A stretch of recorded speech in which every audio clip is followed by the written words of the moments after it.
Une forte mobilisation des dirigeants pour sauver l'euro, c'est ce qu'espèrent les marchés aujourd'hui. Du coup, les places européennes s'inscrivent dans le vert.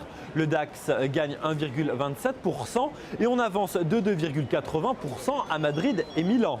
De son côté, le CAC 40 avance de 1,24% à 3320 points. Les investisseurs sont rassurés par les propos tenus par Jean-Claude Juncker.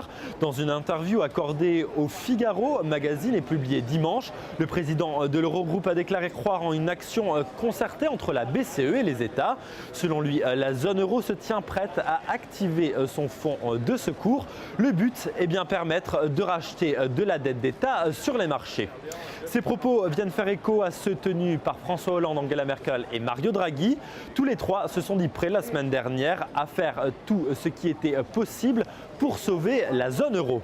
Première conséquence de ce regain d'optimisme, c'est les taux d'emprunt italiens qui se sont détendus aujourd'hui sur le marché des changes à 5,96%.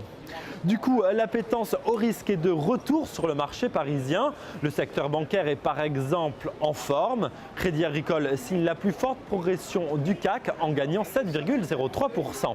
La BNP Paribas gagne quant à elle 3,31% et la Société Générale 3,80%. Air Liquide publiait ses résultats. Le leader des gaz industriels a publié un bénéfice au premier semestre en progression de 5,3%. Mais les investisseurs retiennent le ralentissement en Asie. Le titre recule du coup de 0,22%. Hors indice, Air France KLM creuse ses pertes. La compagnie aérienne s'attend néanmoins à une amélioration pour le second semestre. Du coup, les investisseurs se montrent très confiants. Le titre progresse de 18,56%.